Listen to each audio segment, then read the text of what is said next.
Hey there, it's Rashida Geddes, your coach and mentor, and welcome to Business Talks, the place to find tips and insight on creating a business career and life in Montreal on your own terms. What does it take to run a healthy business in 2016? Social entrepreneurship, the attempt to draw on business techniques to find solutions to social problems, is a concept that is getting a great deal of steam in today's culture. Businesses are seeing a need to develop a form of social entrepreneurship within their own organizations. Through partnerships with communities, they are not only taking an interest in finding solutions to these challenges, but also integrating the concept of giving back into their business and branding models. My guest today is Denburk Reid of Montreal Community Cares. He has made philanthropy a part of his business model and is changing young people's lives through his program, community work, and drive to be the change he wants to see in the world. Take a look. Established in 2012, the Montreal Community Cares Foundation celebrates and promotes personal and community engagement and helps support the development of youth across the Greater Montreal area. Through their programs and local initiatives, Denburk and his team empower and help youth to become engaged citizens and active leaders in their homes, schools, and communities. His yearly Montreal Community Cares Award ceremony has been recognizing Montreal's unsung community heroes since its inception. Having been inspired by numerous youth mentors, Denburk wanted to start a business and be his own boss. Giving back became his business model. Denburk credits his success to having mentors, and he's leveraged the power of giving back to build a sustainable foundation. There's no denying that in today's business community, contributing to a charitable cause and investing in a local community has become a critical component to business success. Denburk is definitely leading the charge for charitable initiatives that allow businesses to make a profound difference in people's lives.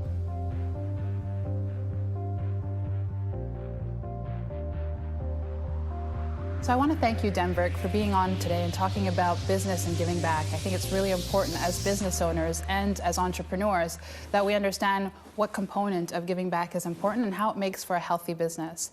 Organizations often start because they see a need in the marketplace and they want to fill it with something that's important to them. Mm-hmm. Why did you start a charitable organization, and why Montreal? Montreal, first of all, Montreal is a dear place to me. This is where I came right from Jamaica, and I haven't left here since. So I had an opportunity to see a lot of different things, experience a lot of different things. Mm. So that's why Montreal. And in terms of why a not-for-profit, as you said, there was definitely a need for the youth to be mentored and to be surrounded. And I thought that, you know, I would be a person to really help them.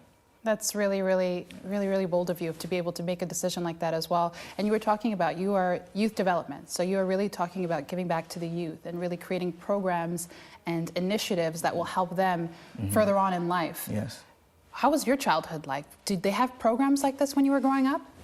Yeah, there were programs like this, but growing up in Little Burgundy, I had an opportunity to really see the bad side of things. Yes. And it was only when I got through high school where I was able to meet different people and saw how they were living. So I know growing up that there's a lot of youth nowadays that don't have an opportunity to see other ways of living. So I thought, if I'm in a position, I really want to help them see the world in a different light. Mm-hmm. And I think it's also a mentorship, right? Because you're giving these children and these youth guidance and helping them along on their path to adulthood, to, you know, to the real world. Mm-hmm.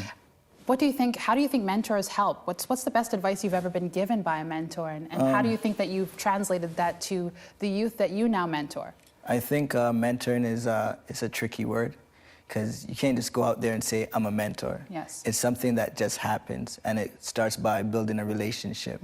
So it's really having a connection with the youth and building that relationship where they're then able to, you know, believe in you, have confidence in you, confide in you, and from there you can kind of slowly but surely give them the right tools, tell them the right things that's going to inspire them to want to be better. It's all about having the youth and helping them be better and want to be better. Of course, and I think it's really important what you said about relationship building, because I think that's when people build the most authentic trust with you. They have to feel like you can understand their situation and what they're going through, and you're mentioning living in Little Burgundy, it's not the easiest of environments. So you have to have strong individuals there that are willing to give back to the community and that have no real vested interest besides that individual's personal development and really being able to grow. But I also know that charitable organizations do have challenges in Montreal. What would you say would be one of your challenges as a non-for-profit organization? Well, you know, one of the main things for running a non-for-profit is really fundraising. Yes. Fundraising is a key component to help you move your programs forward and create new programs. That's definitely one thing. And just being in Montreal, Quebec, the difference between the French and the English, you know, the way they view their community activities is different. And you also have to have the resources to be able to mingle and mix in both French and English. Of course, and I think that's really important because people think that when you run a non-for-profit, that you run it just basically on, you know, initiatives and programs and everything light. But running a non-profit is like running a business. You have to get sponsors, you have to get buy-in, and those buy-in oftentimes come from big businesses that are able to give back in a big way so that you can create the programs and initiatives that these people and the youth in Montreal need more importantly than anything else. Why do you think it's important for businesses in Montreal to really start giving back and really have that as a healthy part of their business? Well, if you look at any business, yes, any company, you'll always see that they have a community relations department or community initiative segment on their page. Of course. Why is that? It's because they know that they have to be visible in the community. And for us as a nonprofit, it's very important for our branding, to brand ourselves in a way that these companies, they see us, they seek us out. Sometimes yes, it's not just about us seeking them out, but if you brand your organization or your company in such a way, they'll seek you out because they want to be associated to something that's very positive, a positive movement. Of course. Because I always say, let me use your logo. Yeah. Right? I'll use your logo and you use me, you know, to show the goodwill that you're doing in the community. It's about that partnership. Exactly. I need the money, I need your money, I need your financial support to get these programs going. And likewise, you can use me to show the good things that you guys are involved in the community. So it's about putting that partnership in a light for them to understand why they're giving back. Yes. Right? Yeah, exactly. Now, I know that you've touched many lives. You've been able to deal with youth, which is oftentimes the ones that need the at-risk, that often need the most guidance at that point in their life. When you look back at all the things that your organization has done, what are some of the accomplishments that you're really proud of? You know, there's a lot of things that I'm very proud of yes, with regards to the organization, the youth, seeing them grow from an at-risk youth to a very positive person in the community, graduating through high school, graduating to university, you know, just becoming a bright and positive young man and young lady. Like I have a story. It was a mom brought her son to me at the age of 12 because she wanted him to be around me. And I explained to her that it's not gonna work if I just come out and mentor him. It doesn't work like that. But we found a common ground, and that common ground was basketball. And over the years, we were able to develop that friendship, that trust that we spoke about. And this young man coming from a single parent household was able to graduate from Vanier College and make it to the United States on a Division I basketball scholarship. And to this day, he texts me every day, 5 times a day, wow, to let me know he's going to practice, he's doing this, school is going well. And it touches me, it touches my heart. I'm very proud to see that he's made it, because he could have quit a lot of different times. You know, so that's just one of many stories that I could look back and smile about. We never knew what the outcome was going to be, but it was a positive outcome. Of course, and I think we don't understand how we're helping people, right? When people are opening up their pocketbooks, they're opening up their wallets, they're helping, they're saying, well, I'm gonna help this, you know, this program or initiative. But you're really going into these communities and saying, what relates, you know, to these youth? Is it basketball? Is it dancing? Is it music? Is it award ceremonies and things of that nature? So what really, you know, what do people relate to? And you're going out there and you're doing those initiatives and really getting a big impact, which gives back to the community, which these individuals can then go back and be able to support someone else. So it's kind of like that, you know, that reciprocity that keeps going and keeps giving, right? Yes, and You mentioned award ceremony, Yes. and that's exactly why I started that award ceremony, simply to say thank you to these organizations, to these individuals who are giving of themselves to really help the community or move these youth forward. So, that's something that's very key, being able to say thank you and be able to be in a position where we bring these people to light. And how has your organization been received in Montreal? How are people? I know that it's been years that you've been working on this, and it's been something that you really feel I see in what you're doing, that it's really talking to your core. So what do you see happening with the organization, and what do you see with what you're doing? Well, it started as a passion project, Yes. really, to be honest, and just the love that we've received from the Montreal community, from the businesses to the media. We have friends such as CJD, CTV, who have reached out to us, who support us nonstop.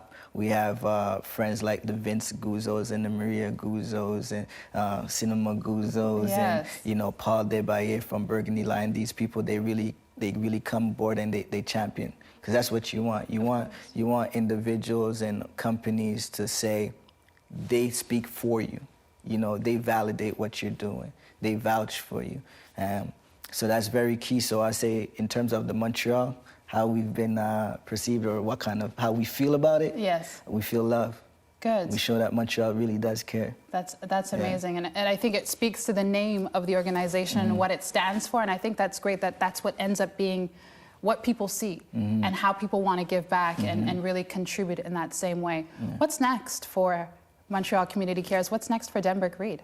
Well, we're going to keep growing. Yes. We're going to keep growing, and we're going to keep building partnerships. We're going to be helping the kids move forward, and it's all about networking. On my end, as the head of the organization, for me to get out there and network and brand this foundation in a way that will attract people, And how have you been able to do that? We've done pretty well. The awards gala is a key component of that, because we get a lot of big name sponsors. For example, Rio Tinto was one of the first companies that came on board. Wow. And it's not easy. It's not easy as a nonprofit organization to get the support of large organizations, because they already have, based on the organization's branding and vision, they already have organizations that they support. So if your organization doesn't align with what they're trying to do in the community, then that right there is already a mismatch. So being able to find organizations that truly align with what you're doing is, I think, really important. I think people do business, there's the business aspect of it, but there's also the relationship aspect. People do business with people that they trust, with people that they vibe with, they get a good feel for. And I think Rio Tinto, they're the ones that gave me the push to say, we think you should do it. They heard about it, I probably spoke about it so many times, and they got wind of it, and they came to me. And then CN was another big company that came on board to give me that financial support. So, people do business with people. Exactly. People do business with people that they can trust. Exactly. And I think that what you're saying right there makes for a healthy business, because going around and just doing business with everybody and anybody that's willing to give you $1 is not the way that you're going to be able to grow a sustainable business. You have to make relationships and build relationships with people that align with what you're trying to do with your organization, so that your brand and the image that you're putting out in the media is consistent with how you want to be perceived in the marketplace. And I think that's super important. So thank you for sharing that with me. No problem. How can people learn more about what you're doing, the initiatives and the programs that you're offering to people in Montreal, to youth in Montreal? Yeah, well, we have a website. It's www.montrealcommunitycares.com. And they could also reach me on my cell, 514-816-6232. Great. Well, I want to thank you so much for being with us today. I want to thank you for being able to conversate with me about that topic. And I look forward to more initiatives and more programs that you're going to be doing across the city. So thank you. Thank you.